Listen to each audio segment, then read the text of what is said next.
Why? Pose for me, baby. Natalie Nun. Hey. Baddies, pose for me. Ass fat, slim, thick, no tummy.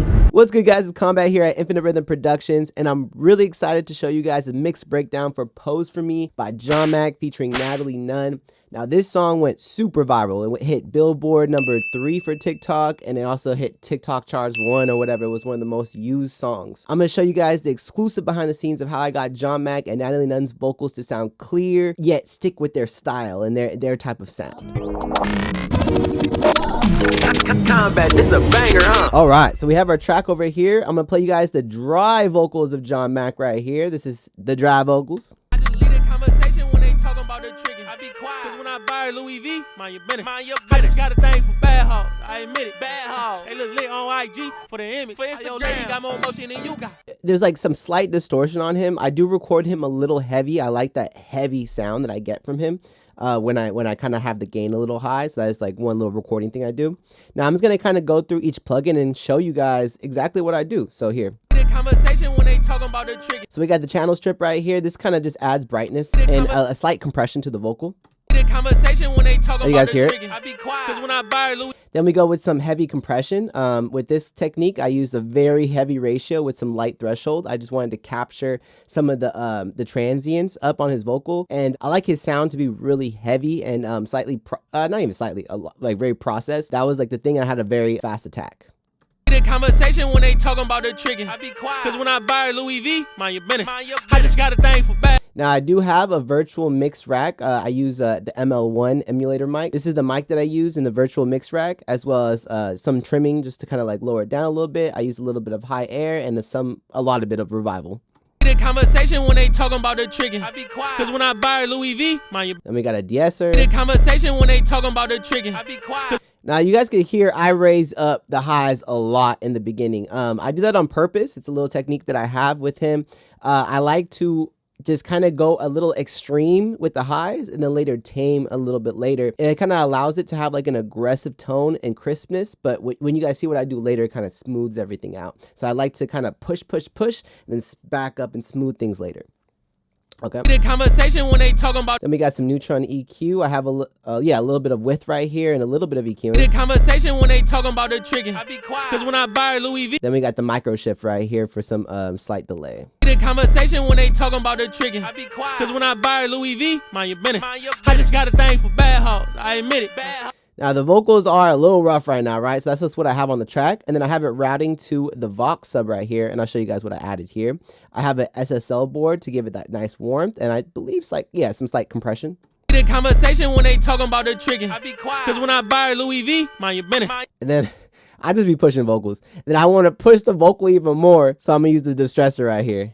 When they talking about the trigger. I be quiet, cause when I buy Louis V, mind your business. I just got a thing for bad hoes. And that's why one of big like tip for you guys is don't be scared to push boundaries. You know, if LA Engineer probably saw this right where I'm headed right now, they're probably like, what the fuck are you doing? Like, you're just pushing the fuck out of these vocals.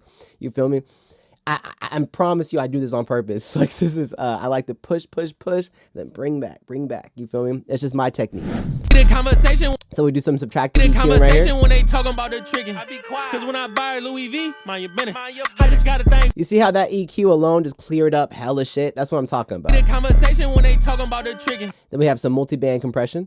When they talking about the trigger. Really smooths it out. Louis V, mind your business. I just got a thing for bad hoes. I admit it, bad hoes. They look lit on. Then we go into this right here. We have the 1176 AE. It's a UAD plugin, great for heavy compression. I have the mix at like 25%. When they talking about the trigger. I be quiet, cause when I buy. So once I did all that, I want to do some extra compression, just kind of give it that extraness. You feel me? When they talking about the trigger. And then we go here to the Ozone 10 stabilizer.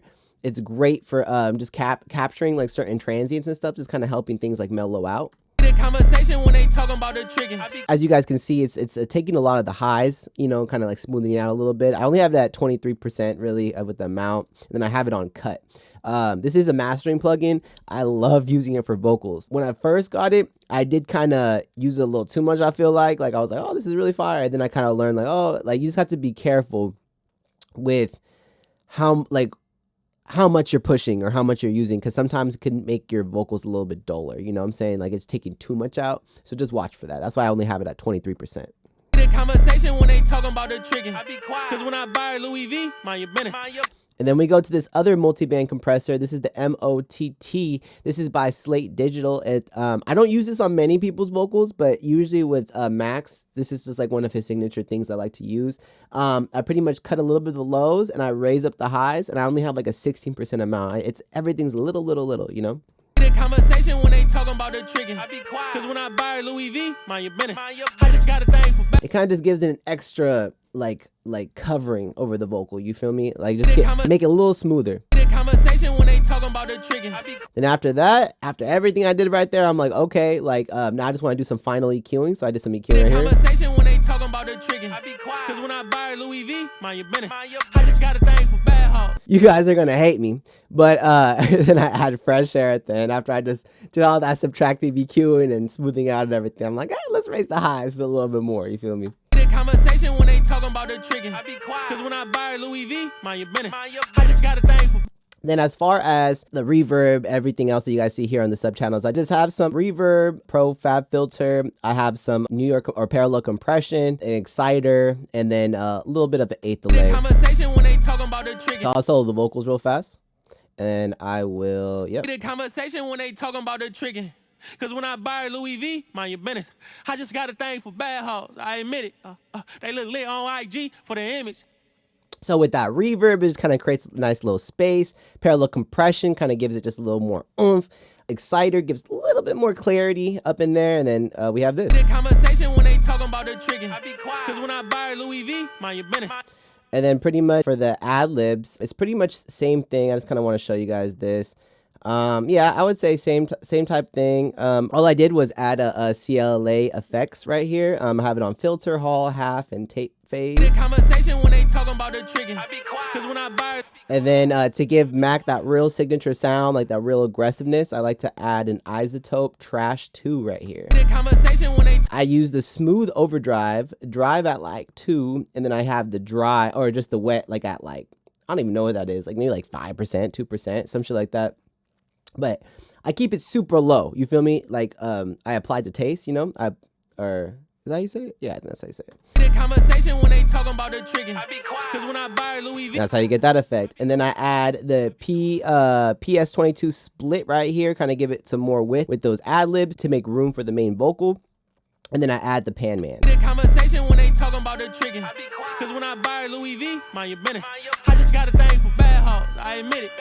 They look lit on IG for the image. Yo, lady got more motion than you. So it's constantly going from left to right. There's a delay on it with the CLA effects. So it allows the echo to go left and right. It just creates a lot of space for the vocal. And then, I mean, just without it, I feel like it just wouldn't be the same. And then we have his double here. It's the same thing. I have like pretty much the same plugins for that. I just add a spread right here, right in the middle, just to give the main vocals its room and stuff. So it's just accompanying to the side. And then I also add a CLA vocals wall right here. I don't do this all the time, but with his vocals, I do. It just kind of makes it to where I could have it in the back and just kind of like, it's kind of acts as a limiter. That's the best way to describe it. And then I'll also show you guys just what I put on the beat right here. I put Ozone 10. And with Ozone 10, I'm only using the equalizer, just some slight EQing. The beat was a little, the bass was a little bit bassy, so I just kind of lowered that a little bit. Imager, I kind of added like an imager just to kind of give space with the beat. This is before. This is after Ozone 10. Off. On. So you can kind of hear the instruments more like spread to the side and stuff. Just gives more space for his vocals. One thing that really stood out for this mix was the flashes. So as I said before, Matt came to me with this idea. And as an engineer, it's my job to see their idea and take it to the next level. You feel me? So how can I make that idea that he had, how can I make it better? You feel me? So this is what it sounded like before I added some effects to the actual flash. This is what it sounded like. I'm like, why? Pose for me, baby. I just leave it. So that's cool, but it just wasn't hitting for me, you know? Like, I'm like, nah, like, it could be better. You know what I'm saying? So what I did was I added a Pro EQ right here. I raised up the highs on it, but with the side stereo placement. Then I took out a lot of the lows as well. So this is what it sounds like. This is before. This is after. Awesome. And then after that, I was like, it needs reverb. You know what I'm saying? Everything needs reverb. I'm like, why? Pose for me, baby. I just lead it. So for everyone watching at home, I just suggest that you guys really like any like little effect that your artist wants to add, or you as an artist want to add. Just make sure that you try to mess with it a little bit, modulate it, add some reverb, flanger, EQ, compression. Just mess with it a little bit because you want to make that sound your own. You want to really give it that sound because sometimes you'll tweak with something. You'll be like, oh, that's so much better. You feel me? And that could be the difference of a normal song and a viral song. You know what I'm saying? All right, so now we go on to Natalie Nun's part. Now you're probably wondering why I have a whole different session set up for her. Now, in my experience, working with two different types of vocals, especially them being recorded in completely different studios, it's just processing. I have trouble sometimes having everything run through the same Vox sub, and it just doesn't sound right, or I have two different Vox subs, but there's so many plugins that I use, or like UAD plugins, I just don't have enough processing, you know, to be able to accompany both vocals, especially when it's a lot. So what I do is I'll do a save as, then I mix the vocals, and then in some cases I'll mix the vocals, export just the vocal acapella mix, and then bring it back into the original session, so that way I could just balance everything in. In this specific session, what I ended up doing was, the song was already out. This was just a remix. So I already knew I had everything I wanted for John Mack's part already. So I just brought in the open verse section, or I just brought in the open verse like version of it. So where his vocals are already on there, I mixed in her vocals to match his, and then I mastered all together to kind of bring it all together. You know what I'm saying? So I'm going to play these vocals dry just to show you guys what it sounds like. And then I'm going to go through and show you exactly what I added. Now, I will say it is very similar to Mac stuff. I use a lot of the same plugins, maybe just slightly different settings. I did this because I wanted them to have a very similar sound, different settings, obviously because they're in a different studio, different person. It's a female to male. So it's like you have to, kind of obviously change it up. But I want to show you guys exactly what I did. Mind you, too, there were a lot of layers. You know what I'm saying? I was like, God damn. Why? Pose for me, baby. Baddies, pose for me.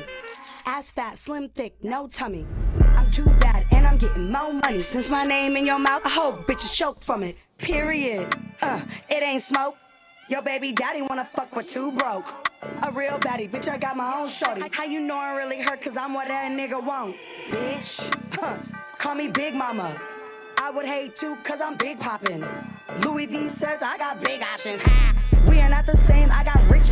So you guys heard, I didn't really go through each plugin. It's just literally the same plugins I think I used for Max vocals. I wanted to have a very similar tone, which it ended up doing. And all I really changed were the EQs. I just kind of EQ'd it more for her vocals and stuff. I kind of maybe changed some of the mixes, like as far as the dry to wetness. Maybe some of it, his was maybe at like 20%. I maybe lowered hers to like 15 or 10% because it was just too much for her vocals and how it was recorded and everything. And the next thing I want to show you guys is one of the most viral parts of the song. It's just kind of like why it made it so viral. So Mac wrote this song. He's the one who wrote her verse and everything like that. He killed it. Like literally, like it was amazing. I think he wrote some of it here. It was just like he was just going through every like viral thing. He actually has an interview talking about it. So when it all said and done, you know, we got the mix. We're hearing it all out and everything. We're like, okay, this is cool. Q added hell of his effects and everything in there that was already bounced in there, and it was already sounding really good, you know. So I was just like, man, I just want to add something though, and this was it right here. Pose for me. Ass fat, slim, thick, no tummy. I'm too bad. So all I did for that was it used to sound like this. Ass fat, slim, thick, no tummy. I'm too bad. And what I did was I cut out the beat and then I added a reverse reverb to the beat right here. Tummy. I'm too bad and I'm getting. So it doesn't just like hit. I kind of wanted a little bit of a build-in. It was a little long of a drop, but that is literally the section that everyone uses on TikTok. So I just wanted to give you guys a little thing. Like if you guys are really trying to go viral, you guys want to get more views or people to use your music, little things like that. Adding a drop or adding like little effects will make a big difference. I feel like the song would still probably go viral, you feel me, even without the drop, whatever, just being honest. But it's just like this. like it could take it from like they got 600,000, good like repost videos and all this stuff. It could, that one thing could take it to the 1.1 mil. I think it was like 1 point something million fucking videos were made by this. So it's like, I feel like stuff like this makes a huge difference. One of the things I feel like a lot of people struggle with, even me, is kind of getting different types of vocals balanced on the mix. Now, this is probably not going to sound great to y'all, but I go back and forth a lot. So from the previous session with Max to her session, like luckily Max was already out. So my whole thing was just balancing hers with his. If this was a song where they both gave me vocals dry beforehand, like, and I had to mix it together, I'd most likely do the thing where I export the mixed wave or mix acapella and then bring it into the other session. In this case, it was just easier to take what we already had, what we already know worked, and then bring her vocals in and just match it with Max. So that's pretty much what I did here. A lot of it is, it's a lot of back and forth. Like I'm listening to Max vocal, now I'm listening to her vocals. I'm listening to Max vocals, I'm listening to her vocals. I'm listening on high volume, I'm listening on low volume. And I keep going back and forth, back and forth. And then I give myself a break, then I go back and forth. And it's just like, I care about this shit a lot. I take a lot of pride in this. I would be pissed if I hear the song come out and all of a sudden her verse comes on, it's loud as fuck. You feel me? I don't want that, So that was kind of like the way I was able to balance both their vocals together. Now that concludes our tutorial on the Pose For Me breakdown with John Mackk featuring Natalie Nun. I hope this helped you guys out in some way. This was a really fun song to make. I love making music with Mac. Like he's my dog, bro. That's my brother. Man, it's just so much fun. You feel me? And to get Natalie Nun on here was dope too. You feel me? And especially getting vocals from Q. Like that's crazy. Like if you guys have any questions, please feel free to contact me on Instagram at combat_K. And if you guys are liking the sound and everything, I actually have some presets out for you right now. I even have some free samples at www.infiniterhythmpresets.com. And if you guys could like, comment, and subscribe, that helps me out a lot so I can continue to help you guys out. Thank you.